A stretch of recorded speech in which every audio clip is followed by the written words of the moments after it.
This week on The Wheelhouse. The politics of reading, or rather the teaching of reading. We'll look at this debate in Connecticut and beyond.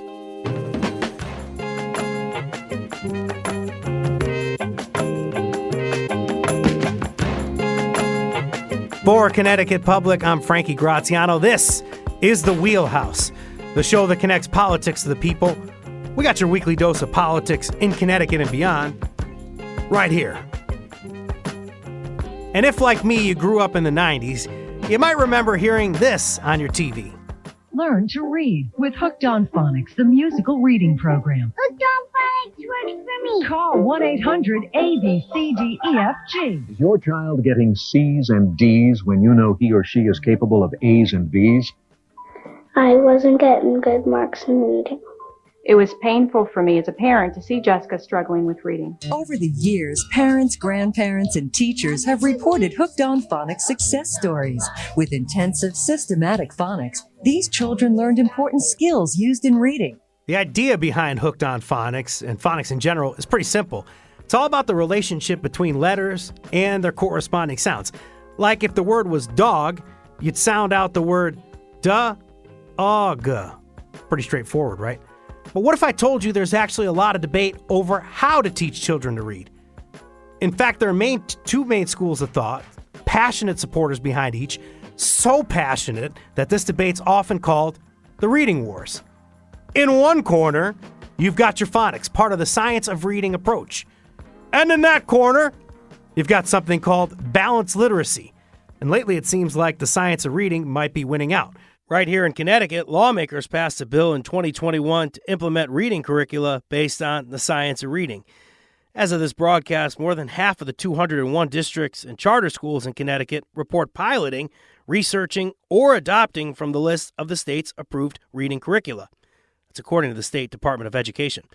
So how did reading, or rather the teaching of reading, become so political? And to break down all of this, we're joined by three great guests. Very lucky to have on Emily Hanford today, senior producer and correspondent at American Public Media. She also hosted the award-winning podcast, Sold the Story. Good morning, Emily. Hi. Glad to be here. Thank you for coming on, Emily. Louise Spear-Swerling also joins us, professor emerita in the Department of Special Education at Southern Connecticut State University. Good morning, Louise. How are you? I'm well, thank you. It's great to be here. And finally, joined by Dr. Margie Gillis, founder and president of Connecticut-based nonprofit Literacy How. Good morning, Dr. Gillis. Good morning to you, and thanks for inviting me. Before we get into the politics of reading, I kind of want to go back in time a little. Do you all remember how you were taught to read? What's your memory of that? I don't know who wants to go first. Maybe Dr. Gillis can go first on how you were taught to read. Oh, I definitely remember it well. I was taught to read with Dick and Jane. Good old Dick and Jane, sight word kind of approach to learning to read. However, I went to Catholic schools and the nuns did not throw the baby out with the bathwater and continued to teach us using some phonics. I learned to read in a way similar to Margie, minus the Catholic school part. But I did learn with Dick and Jane, and I do remember getting some phonics in school. But I think also I was lucky that part of reading came easily to me. I certainly remember Dick and Jane. I did not get Dick and Jane in school. I don't actually remember very much about learning to read, and I don't remember much about being taught. I think, like Louise, I was one of those kids who learned pretty easily. I don't think I needed much instruction. I think there are enough kids, especially in some schools, who don't need a whole lot of instruction, and a lot of being in a literate environment and being on a caregiver's lap who reads books to them, and a little bit of instruction in school kind of gets them going, and they kind of get going with reading, and they end up really teaching themselves quite a bit about written language and how it works. But the big one of the many big ahas that I had as a reporter is that is not something I had ever thought about. I think because learning to read came easily to me, and it came pretty easily to my two kids, it never really occurred to me to think much about reading instruction.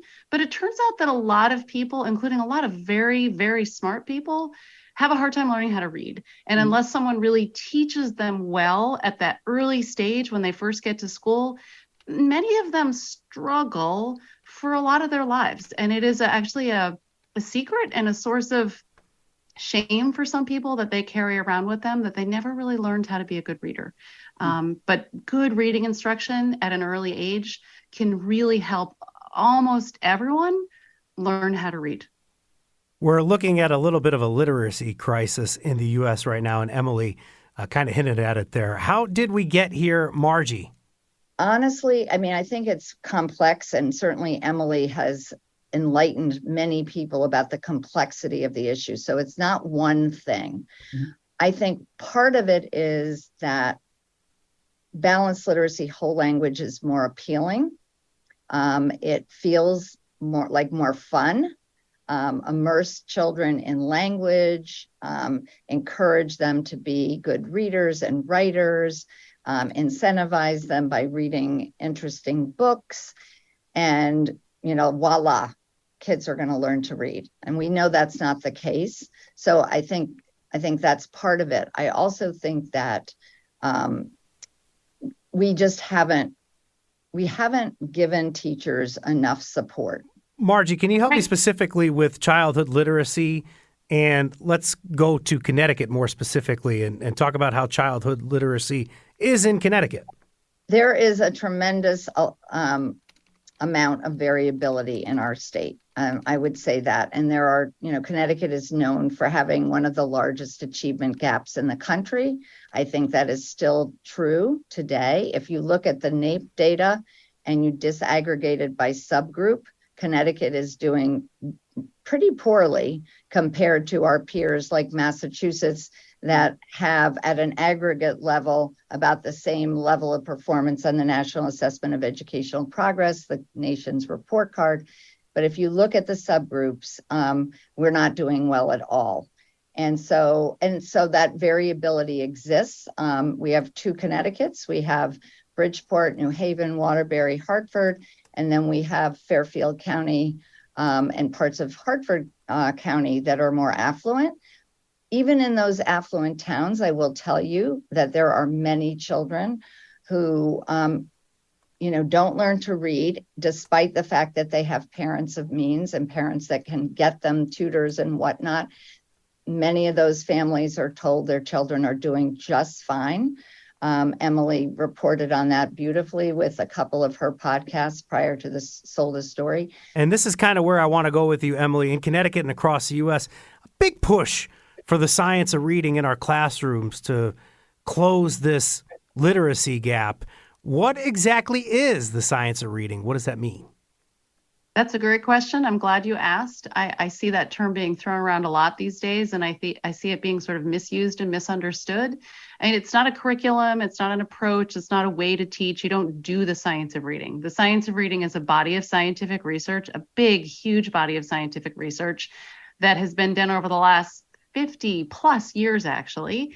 And I'll just go back a little bit to the beginning because I think we threw around a few terms here like Dick and Jane and sight words and phonics was mentioned once. And I would love to just tell you a teeny bit about the history, which answers the question of sort of what the science of reading is. So we really have been arguing for a long time in this country, and not just in this country, about how to teach kids to read. You can see it going back to the beginning of public education.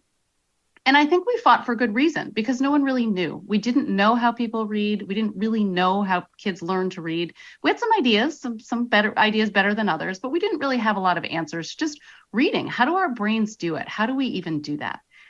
And a lot of scientists, cognitive scientists, psychologists, linguists, lots of different scientists in labs and in classrooms all over the world in lots of different languages got really interested in that question, that series of questions about reading and how it works. Back in the 1960s, 70s, 80s, by the 90s, they had figured out a huge amount about reading and how it works. That's the science of reading, this big, huge body of research that answered these questions that had actually sort of vexed us as human beings. How do we read? How do we do that? Well, they answered a whole lot of questions that have implications for teaching. And the problem is that just teachers haven't gotten this knowledge. Many of them weren't aware of that research, or maybe they were aware of it, but they weren't really exactly sure what it said. They understood that there was fights about it, battles, that it was contentious. They didn't really understand the implications for teaching. And that's really what my reporting over the past 6 years has focused on, trying to help people, trying to translate some of this stuff so that it's easier for teachers and for parents and school administrators and members of the general public to understand that there is this big body of research that has implications for teaching, and that we're not doing a good enough job in a lot of places actually translating that into practice. And getting back to a couple of things that were said about the dynamics in Connecticut, for example, one of the things that I have found in my reporting for years now is that I will talk to parents in some of the quote unquote best school districts in the country. Some parents in Connecticut were among them. And their kids, these are mostly relatively affluent families, and their kids go to really good public schools and they do everything right. There's tons of books in the home and they read to their kids, and then their kids aren't learning to read in school. And the parents know it. And often they're told by the school, it's fine, don't worry, he's doing okay, he'll catch up, don't worry, she'll be fine. And then they're not fine. And what happens is some of the kids in this country have a backup plan, and the backup plan is their parents and their parents' checkbook, because those parents then go seek out tutoring, seek out specialized services. And often it's really late and their kids have really suffered and the kids are already behind, but they have the money, they come up with the money that it takes to get the kind of instruction that their kids need. So many kids aren't getting that though. And we can't have a system where we're leaving it up to the parents and the resources that parents have in terms of money and time. We really need to make sure that all kids get the instruction they need so they all have a chance to become good readers. The blue bloods have trouble reading as well. I want to help you. Yes, many of them do. That's right. And I want you to help me clarify something. If a school district isn't using an approach based on the science of reading, what are they using? When I've talked to teachers, when I've gone into classrooms, what you'll often find is that it's a mix of the stuff they inherited from the teacher who used to be in that classroom, what they learned at this professional development, a little bit of something they learned in their teacher training program, and a little bit of the curriculum that the school district maybe or maybe not provides. And so it really varies a lot teacher to teacher, which is why my reporting, I realized that I really needed to better understand what is it that teachers have in their minds about reading and how it works, because that's telling you something about what they think they need to do. If they're closing their door and really doing the best that they know how, what do they know? What is the idea that they have about knowing how? And it's gone back to the fact that I think many of us, many people, until they encounter something otherwise, really sort of presume that learning to read is a lot like learning to talk. That if you read a lot to kids and you give them books and you show them books, that they'll learn how to read, which is really the way that we talk. We learn to talk through interacting with people, people talking to us talking to them. But one of the big findings, one of the big ahas of all this science of reading is that learning to read is not like learning to talk. That it really does require at the beginning stages for all of us some instruction, and some of us need a lot more instruction than others. So I'll go to Louise to say, so if they're not following the science of reading, if they're not teaching in a way that lines up with the science of reading, what are they doing in Connecticut? Well, so thank you for that. One of the things I'd like to kind of piggyback on what both Margie and Emily have said is that for the teachers, keep in mind that most teachers have little or no input to the curriculum that's being used in their school. They're not the ones that are picking the curriculum.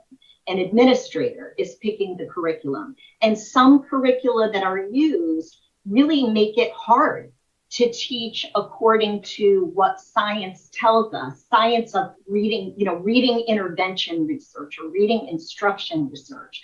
For example, one of the most common findings in all of reading instruction research is that children benefit from explicit teaching. Explicit teaching means the teacher directly explains, models, does examples. Now, children do have to make some inferences, and some children don't have a lot of difficulty making those inferences, as we've talked about. But if the school uses a curriculum that's sort of, say, a workshop model, where every student is reading in a different book or working on a different project, it sounds kind of good, it's very child-centered, but it's very difficult in that kind of curriculum for teachers to do significant amounts of explicit teaching. So I think that, lack of explicit instruction is one of the big issues. And I have known teachers who have told me that they've gone to professional development workshops where they have actually been told explicit teaching is bad. You should, foster inquiry and be a guide, and the children should make their own inferences. And so the teachers are often being, sort of handcuffed by some of the things that are happening in schools that are not under their control. And then the other big piece of it is not having the preparation to teach important reading skills explicitly and systematically. And with regard to basic phonics, learning basic phonics is not, especially for children who are at risk, teaching it and learning it is not highly intuitive. It's not enough for the teacher to be a good reader himself or herself.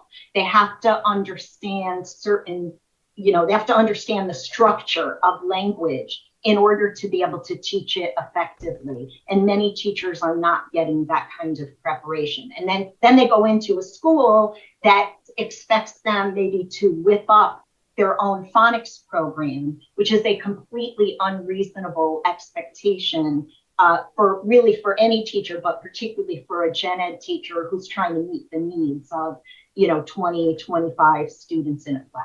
We had heard throughout the beginning portion of the show a little bit about Dick and Jane books.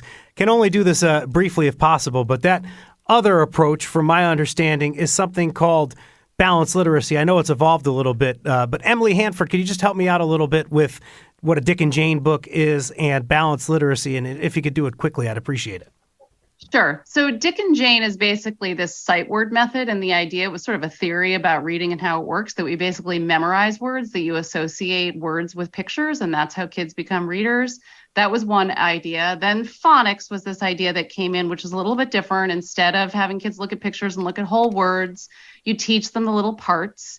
And so there was a big bang out fight about this, and it became between whole language, which is slightly different than whole word, and phonics. And that was really the reading wars of the 1980s and 90s.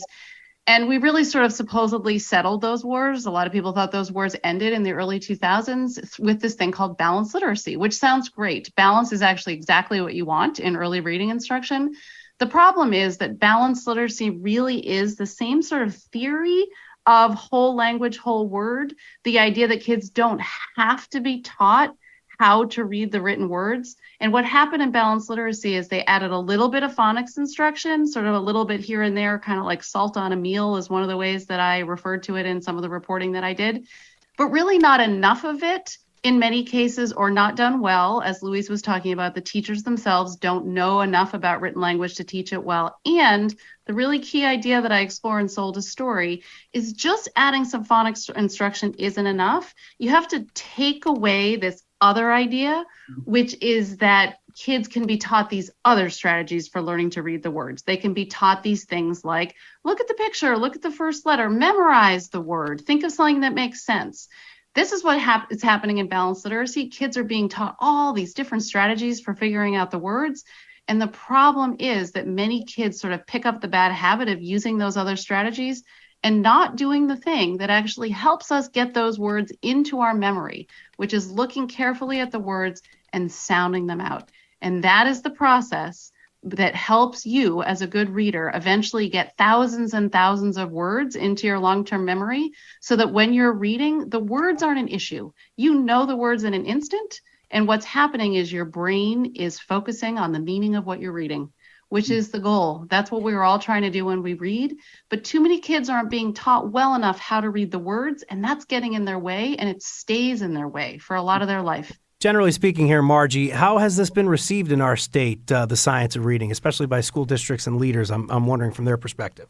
It really does vary, not only from district to district, but within districts. You have some district leaders who are all about it and really are paying attention to the research and really letting and allowing that research to guide their decisions, which is fantastic. And then you have people who are holding on to balanced literacy and workshop because they truly believe it's the best thing for kids. And when that happens, as you can imagine, there's a lot of confusion, no alignment from within the district, from school to school, even classroom to classroom. And something that I want to just piggyback on that Emily talked about, in many schools, we still have classrooms where balanced literacy is really the way that teachers are teaching kids.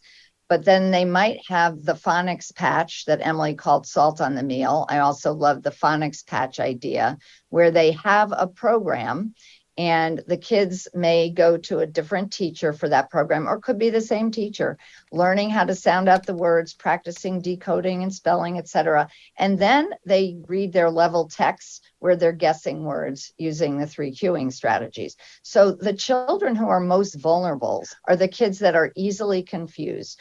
One teacher's telling that child one thing, another teacher is telling them something different, and they don't know who to believe, and it's just completely confusing, and they throw up their hands. I hear about this all the time, and I see it. I can't do this. I don't understand it. English is not an easy language to learn to read and write for many children, but you add confusion on the part of the teacher, it transfers directly to those children. And that lack of alignment is driving a lot of that, actually. From Connecticut Public Radio, this is The Wheelhouse. I'm Frankie Graziano. More on the politics of reading in just a minute.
This is The Wheelhouse.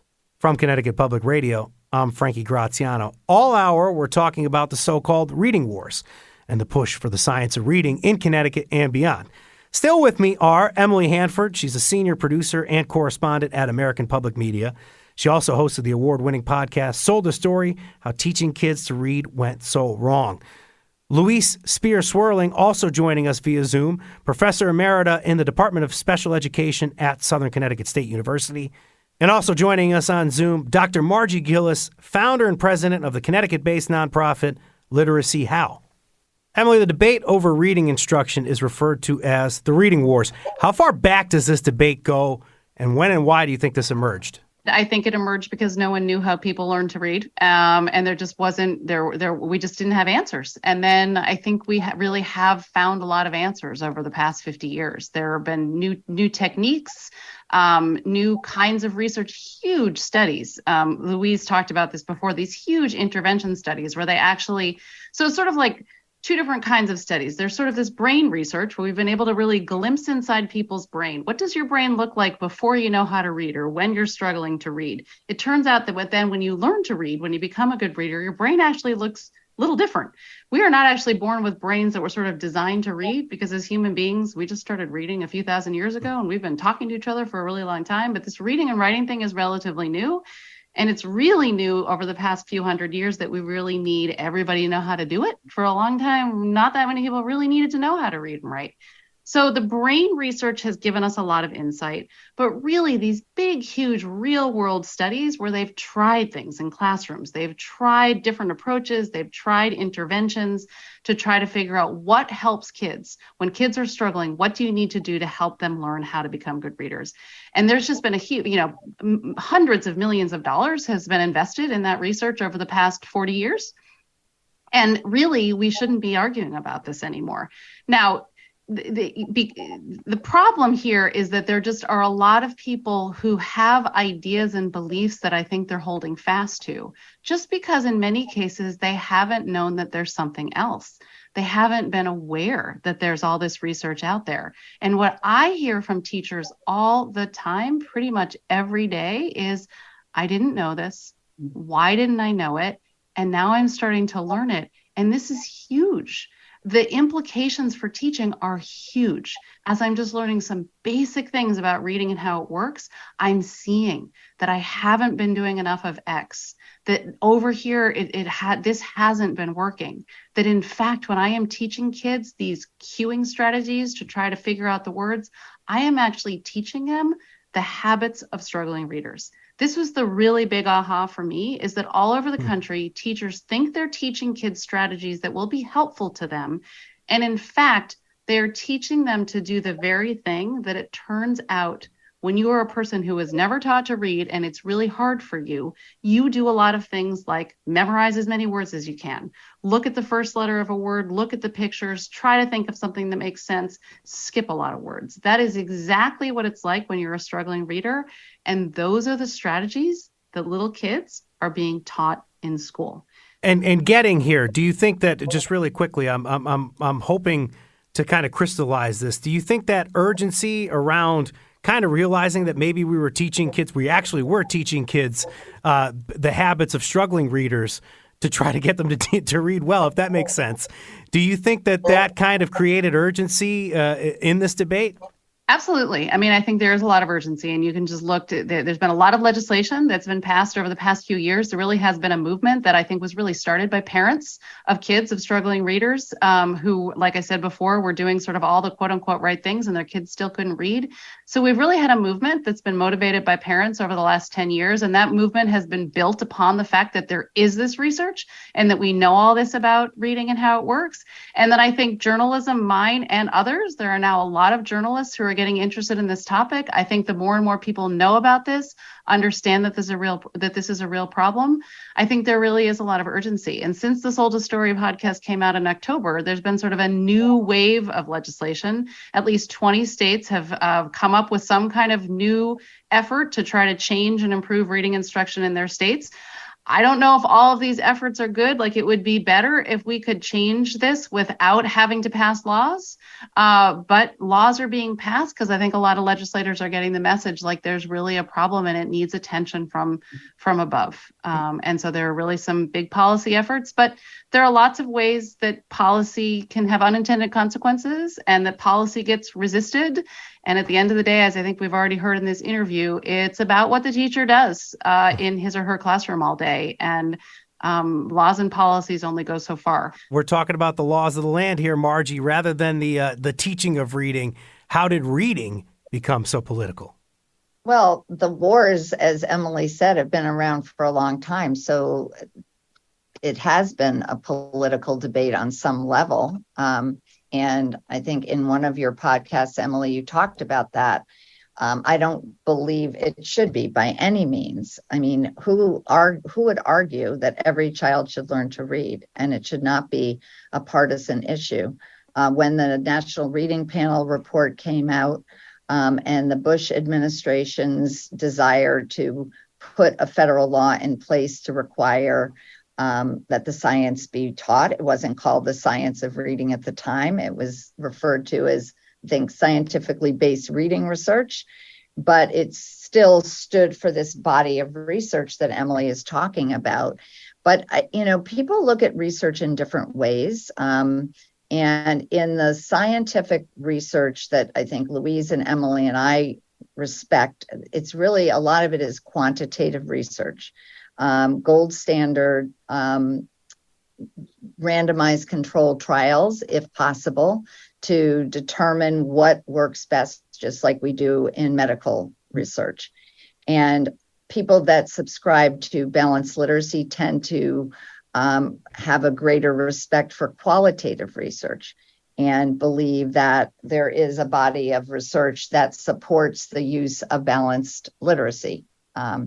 Again, that's a divide that I wish didn't exist, because meanwhile, this reading war is continuing to be waged, and we have many children left on the battlefield, really. And that's what upsets me, and I'm sure our listeners and certainly my colleagues here the most. That was very powerful, Margie. I appreciate that. And just to move back into kind of politics, Republican President George W. Bush had a Reading First initiative. Can you briefly remind us of what that entailed? Sure. Reading First was part of the No Child Left Behind law, which many people know and became very controversial. And there are very many parts of it that a lot of people didn't like. The Reading First was a big chunk of money that was really trying to incentivize schools to follow what was then called scientifically backed reading research. And there was really a big effort around it in the early 2000s. And there was a variety of results. There were some places that had some really big success with it, and other places not so much. There was some research about it. There were some questions about the research and how it was done. So it was all very big and complicated, like any multi-billion-dollar effort from the federal government can be.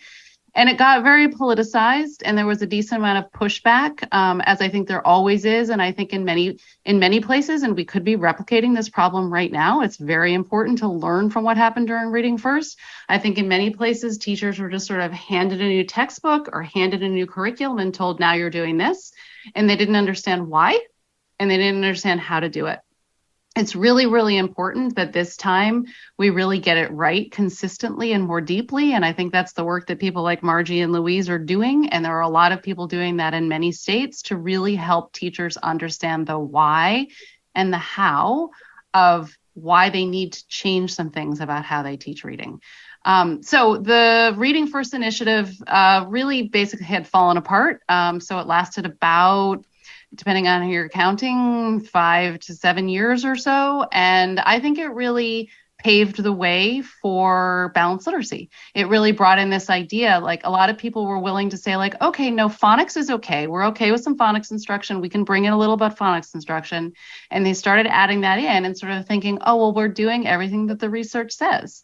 But what they didn't get rid of is this idea that's at the core of balanced literacy and that was at the core of whole language, which is people don't need to sound out the words. That's not necessary. You also have all these other ways you can figure out the words.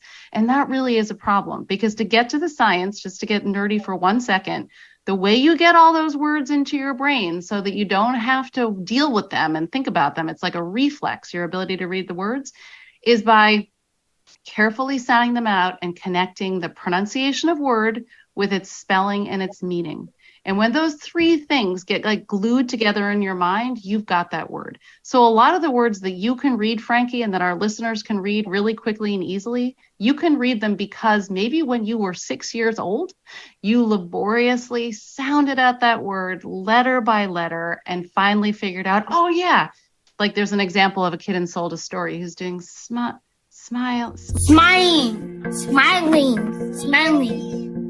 And that is a moment when the kid got the word. He knows the word. He knows what it means. He doesn't know how to read it. He just connected those letters with that pronunciation and that meaning. And he's like, I got it. And what the research tells us is that kid needs to see that word a few more times and he's got it. And forever now, that word smiling, you can't take that away from him. Unless he gets like a brain injury, he will forever know that word in an instant. And we need to make sure that kids are getting the kind of instruction that enables that early on. Delightful. And I believe we actually heard smiling phonetically said multiple times in Sold the Story. I believe the kids at Booker Elementary on a tough day in American history on September 11th, 2001, they also sound out the word smiling in a similar I love form. that you caught that, because that was such a beautiful little mirror there that we were able to put into the podcast. Well, if you do a good podcast and you have me listen to it, I think I could remember those details pretty well. So thank you so much for that, Emily. Just want to feature some commentary for you, Emily, from former advisor to President Bush, Karl Rove. And what we know from research is phonics works. Not some fancy program of psychological babble. Has either of the main approaches to reading been associated historically with the left or right? Phonics, was it a Republican talking point at the time? Yes, and I think that's part of what's happened. I mean, I think these things, for a long time, there are long roots of the idea of phonics as sort of basics, back to basics, traditional direct instruction, kids sitting in rows. That was sort of one image. And then the more whole language balanced literacy was more learning by doing, kids discovering, kids figuring things out for themselves, right? And it really is ultimately good education is some combination of those. What we're talking about is like, how does a little kid get to being a good reader? What are the steps that it takes to get there? And that's where I think a lot of the reading instruction has sort of gone awry. But it's really important here to note that this is not just about phonics, because what we've said a couple of times is adding some phonics doesn't solve this problem. Number one, because you've got to take away this other idea. But number two, because phonics is not all that you need to do. I said that the way you get a word into your mind is by connecting the pronunciation, the spelling, and the meaning. You got to have all those things. If you are a kid who does not know the meaning of a lot of words, who does not have a lot of language knowledge, learning to read is actually going to be difficult to you. And a very big responsibility of school is to increase kids' vocabulary and their knowledge so that when they know how to decode those words and read those words, they know what they mean, because those words will not get into their brain if they don't know the meaning of them. So there are a lot of pieces to this. It's really wrong for people to take away this idea that this whole conversation about the science of reading is just about phonics instruction. It is not. From Connecticut Public Radio, this is The Wheelhouse. I'm Frankie Graziano. More on the politics of reading in just a minute.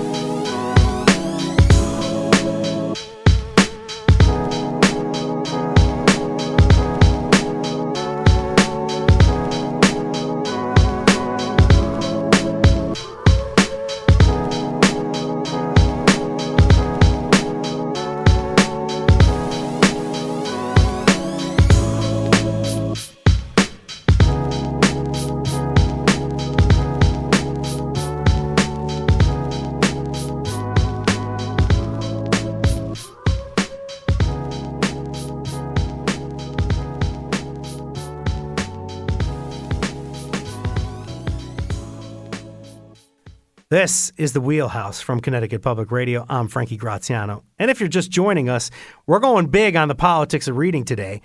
As our guests have been explaining to you, there's long been sometimes intense debate over how to teach kids to read. And that debate has often been politicized. Here with me via Zoom, Emily Hanford, senior producer and correspondent at American Public Media. Also, Louise Spear-Swerling, professor emerita in the Department of Special Education at Southern Connecticut State University, and Dr. Margie Gillis, founder and president of the Connecticut-based nonprofit Literacy How. Louise, as we've been talking about this debate over reading instruction, often called the reading wars, how does that language further divide the reading instruction community? Well, I think the language honestly just captures what's already there. Often when I talk to teacher candidates, if I ask them, have you heard of the reading wars, I get some blank stares. So the teachers are not always familiar with that language, but they know all too well the disagreements about how reading should be taught. So they're definitely very sensitive to that. I know it's not fun always to talk about the politics of something, but we get into it because there are consequences, I believe. So what do you think, Margie? Yeah, there definitely are consequences. And again, it's the children who pay for those politics. At the end of the day, it should never be about the politics. It should never be about the egos. And oftentimes that's what it's about. It should always be about what's best for children. And if you are a teacher on the front lines doing their work every day, they will tell you they know when they're doing a good job and when they're struggling. They oftentimes are told what to say to parents, when in their heart they would respond differently, but they're worried about their jobs. And I feel for teachers. I really, really feel for teachers. And I'm worried about the teaching profession because many good teachers are leaving our profession because they're not appreciated, they're not supported, they're not given the tools. As Louise mentioned, they have no autonomy when it comes to deciding what to do for children. And we're asking them to do the impossible really right now. So I do everything I can in the work that I do with teachers to support them. I will put in one big plug, and that is to say administrators need to learn the science of reading. If administrators don't understand what this is all about and start to study it and understand it, we're not going to go very far. Because at the end of the day, they are the decision makers, whether it's the principal in the school or the curriculum director who's purchasing the next program for the student, for the staff, or at the very top, the superintendent. I think it's extremely important that we bring them to the table along with Board of Ed members too. Emily, we're talking a little bit about teachers there, but I want to think about all the pressure that students face now, because you have all of this body of research, as you talked about, from essentially the 70s, 80s, 90s to today. And there's been an effort to sort of go against that over the last 30 years by some of the folks that you chronicle in your podcasts. Then, especially if we're talking about getting some of those cueing strategies in there or balanced literacy approaches in there, I could see children kind of getting lost, and I can see how complicated it can be to read. What do you think? Yeah, I mean, I think that came up before that kids are confused often because this is actually difficult to learn, and they'll often get one message from one teacher and one from another, or literally one message in one part of their reading instruction and another message in another part. They might be given a phonics lesson in one part, and then they go off to their guided reading groups and they're given these books and they haven't actually been taught how to read those words. So the only way they can read those books is to use those other strategies. Like, well, look at the picture. Think of something that makes sense. So they're getting two different messages about what they're supposed to be doing and about what reading is. But I do think it's actually really important to think about the student experience here. So I think one of the things that is really clear to many kids when they go to school is they know that their main task when they're 5, 6, 7 years old and they're starting school is to learn how to be in school and to learn how to read. And many of them start having a difficult time with it right away. And often it's their little secret. They don't really want anyone to know. They don't want their teacher to know. They do anything they can to hide it. They don't even want their mom or their dad or their caregiver to know. As one teacher said, who's a mom who has a struggling reader and discovered all the things that were wrong about the way she was teaching reading when her own child wasn't able to read and she couldn't teach her. What she said about her child is the kids know first, the parents know second, then maybe the teacher chimes in, and then the hunt is on for help. So many kids are really holding this, and then the parents and others are sort of discovering it along the way. And then they get older and older, and you start to fall behind in other subjects. You start to really not like school because you're always being asked to do this reading thing, and this reading thing is frustrating and hard and confusing. And this turns into a kid who's in upper elementary and middle school and is becoming disengaged, perhaps having behavior problems because they're trying to distract attention away from the fact that they can't read. They might come sort of depressed, inward, shy, the quiet one. You know, in a lot of classes, it's that little quiet one who's really struggling, and maybe that loud one who is getting all the attention to himself or herself, or try and get kicked out of class when it's time to do reading. When it's time to do reading, read out loud. I have said to many people that my years of reporting have revealed to me that if you want to find the kids who are struggling the most with reading in school, go to the nurse's office and find the kids who have tummy aches during the literacy block, because that's often where they're going to get out of having to do that. I appreciate that image you just painted in my head of the child facing a lot of pressure to tell somebody at some point, hey, I'm not getting this. And I also appreciated it while I listened to the podcast. You shared several anecdotes where it comes out that the child eventually goes to mom or dad and says, hey, I can't do this. I can't read right now. So I really do appreciate that. Moving a little away from the students here and talking about the teachers. Margie, what advice do you have for the teachers out there? And first, give me some advice for teachers. And then secondarily, could you give me some advice for parents, Margie? For teachers, I would say you have to be willing to advocate for yourself with your administrators and ask for the support that you need, because If you don't, they're not going to give it to you necessarily. It's hard to find that time in the day, but if you and your colleagues, and do find the people that have the same feelings that you do, and really want good professional development and want to do the right thing by children. I think, there's power in numbers. So go to your administrator at the district level too, and ask for what you need, and let them know that that's very, very important to you. For parents, I would say trust your gut. Parents know when something is wrong with their child. And if you believe there's a problem and you talk to the school, and the school says, no, everything is fine, but you still have that gut feeling that something is wrong, then pursue it. Don't let it go, because parents will be told it's okay.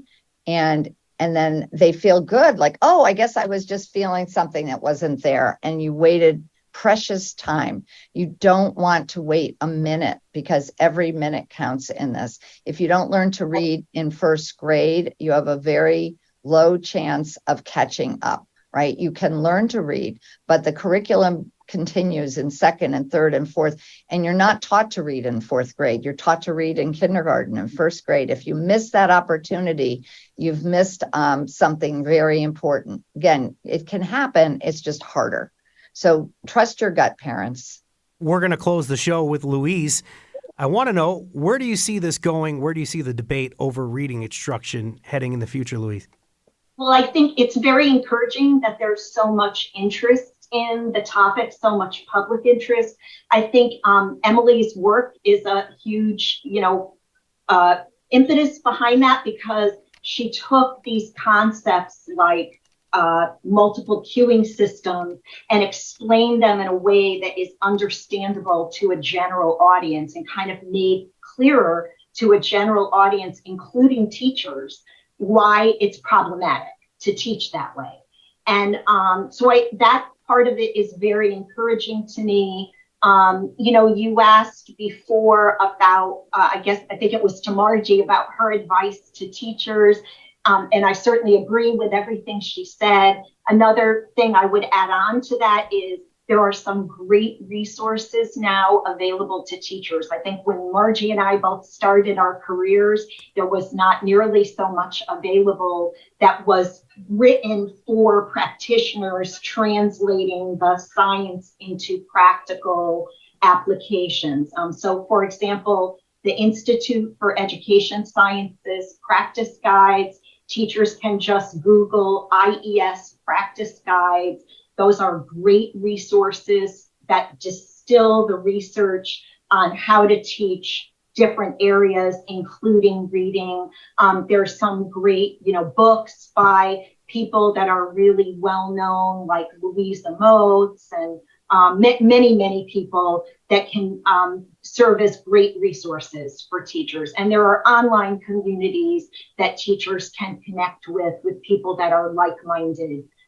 So I would encourage people to also, kind of pursue that in their own professional development.